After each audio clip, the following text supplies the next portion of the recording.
नमस्कार, मेरा नाम है रवि। आपका स्वागत करता हूं अर्थवर्धन चैनल में। वाइट ऑक कैपिटल अपना एक नया एनएफओ लॉन्च करने जा रहा है, जो कि है वाइट ऑक कैपिटल लार्ज कैप फंड।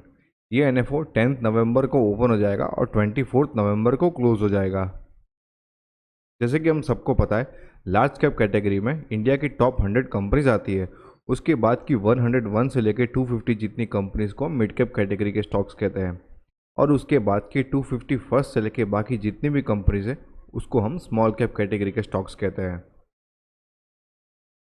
ये फंड मेनली इंडिया की टॉप 100 कंपनीज से बना हुआ होने के कारण इसको हम लार्ज कैप फंड कहने वाले हैं। एक फन फैक्ट मैं आपको बताता हूँ। इंडिया की लार्ज कैप कैटेगरी में से जो सबसे बड़ी कंपनी है उसका मार्केट कैप है 17 लाख करोड़ का, जबकि वही लार्ज कैप कैटेगरी में जो सबसे छोटी कंपनी है उसका मार्केट कैप है 47,000 करोड़ का। अगर आपको इस फंड में इन्वेस्टमेंट करना है या फिर आप और भी कहीं पर भी इन्वेस्टमेंट करने के बारे में सोच रहे हैं, डिस्क्रिप्शन में दिए गए लिंक पर क्लिक करके आप अपना इन्वेस्टमेंट जर्नी स्टार्ट कर सकते हैं। लार्ज कैप कैटेगरी के फंड में इन्वेस्टमेंट करने से हमें क्या क्या बेनिफिट्स होते हैं वो मैं आपको बताता हूँ। लार्ज कैप कैटेगरी के स्टॉक्स में कभी भी कैपिटल की कमी नहीं होती है। यूजुअली इनके बैलेंस शीट्स भी बहुत ही स्ट्रांग होते हैं। ऐसी कंपनीज को कभी भी टैलेंट्स की कमी नहीं होती है। इनके मैनेजमेंट भी बहुत ही रेप्यूटेड होते हैं। इन ऐसी कंपनीज के ट्रैक रिकॉर्ड भी बहुत ही शानदार होते हैं और ये अपने रिस्पेक्टिव सेक्टर्स में भी लीडर होते हैं। इनका बिजनेस मेनली बहुत ही स्टेबल होता है और इनके स्टॉक्स में लिक्विडिटी की भी कमी नहीं होती है।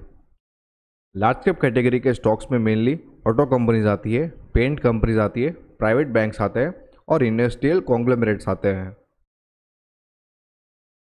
वाइट ऑक कैपिटल लार्ज कैप फंड के एनएफओ डेट्स की बारे में बात करें तो ये एनएफओ 10 नवंबर को ओपन हो जाएगा और 24 नवंबर को क्लोज हो जाएगा। इस फंड का बेंचमार्क रहेगा S&P BSE 100 TRI और इस फंड का एग्जिट लोड रहेगा 1% फॉर 1 मंथ।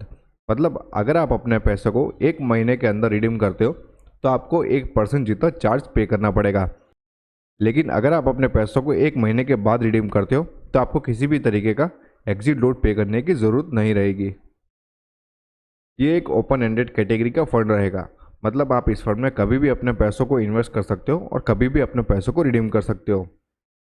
ये रेगुलर और डायरेक्ट दोनों ही मोड में अवेलेबल रहेगा। इसमें ग्रोथ और डिविडेंड दोनों ही ऑप्शंस अवेलेबल रहेंगे। अगर आपको अपना इन्वेस्टमेंट स्टार्ट करना है तो आप SIP, लमसम, SWP या स्ट्रिप चारों में से किसी भी मोड पे अपना इन्वेस्टमेंट स्टार्ट कर सकते हो। मिनिमम इन्वेस्टमेंट की बात करें तो लमसम मोड में 500 रुपीज़ से आप अपना इन्वेस्टमेंट स्टार्ट कर सकते हो, या फिर अगर आपको अपनी SIP स्टार्ट करनी है तो मिनिमम 500 रुपीज़ पर मंथ से आप अपनी SIP स्टार्ट कर सकते हो। इस फंड के एसेट एलोकेशन के बारे में बात करें तो यहाँ पर इक्विटी पोर्शन में मिनिमम 80% से लेकर 100% जितना एसेट एलोकेशन रहने वाला है। डेट पोर्शन में मिनिमम 0% से लेकर मैक्सिमम 20% जितना एसेट एलोकेशन रहने वाला है। रिट्स और इन्वेट्स में मिनिमम 0% से लेके मैक्सिमम 10% जितना एसेट एलोकेशन इस फंड में हमें देखने को मिल सकता है। डेट पोर्शन में यहाँ पर इन्वेस्टमेंट फंड की लिक्विडिटी को मेंटेन करने के लिए किया जाता है। इस फंड के मैनेजर रहेंगे रमेश मंत्री, जिनको 19 साल से भी ज़्यादा का एक्सपीरियंस है। वाइट ऑक कैपिटल मैनेजमेंट को ज्वाइन करने से पहले वे Ashoka capital advisors, Smith management और क्रिसिल के साथ में काम कर चुके हैं। अगर इनका एजुकेशन क्वालिफिकेशन चेक करें तो इन्होंने अपना MBA कंप्लीट किया हुआ है, CFA और CA भी कंप्लीट किया हुआ है। इस फंड के दूसरे फंड मैनेजर रहेंगे पीयूष बरनवाल, जिनको 13 साल से भी ज़्यादा का एक्सपीरियंस है। वाइट ऑक कैपिटल को ज्वाइन करने से पहले वे Yes mutual fund, Bank of India AXA, Morgan Stanley investment management and Principal PNB AMC के साथ में काम कर चुके हैं। अगर इनका एजुकेशन क्वालिफिकेशन चेक करें तो इन्होंने अपना BE कंप्लीट किया है इन इलेक्ट्रॉनिक्स एंड कम्युनिकेशन में from Manipal institute of technology Manipal, और इन्होंने अपना PGDBM भी कंप्लीट किया है from SP Jain institute of management and research से। अब मेरा क्या मानना है इस फंड के बारे में वो मैं आपको बताता हूँ। अगर आपको लॉन्ग टर्म के लिए इन्वेस्टमेंट करना है तो बेशक आप इस फंड में इन्वेस्टमेंट कर सकते हैं।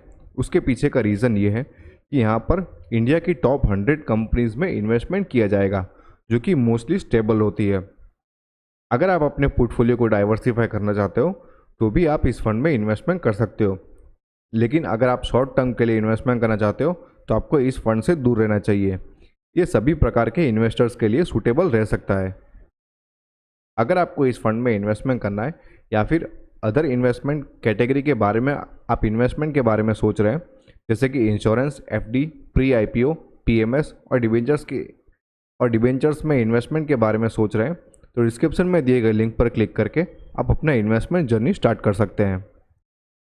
अगर आपको किसी भी तरीके का इन्वेस्टमेंट के रिगार्डिंग क्वेश्चन है तो आप हमें टेलीग्राम, ट्विटर और इंस्टाग्राम पर फॉलो करके आप अपने क्वेश्चंस को पूछ सकते हैं।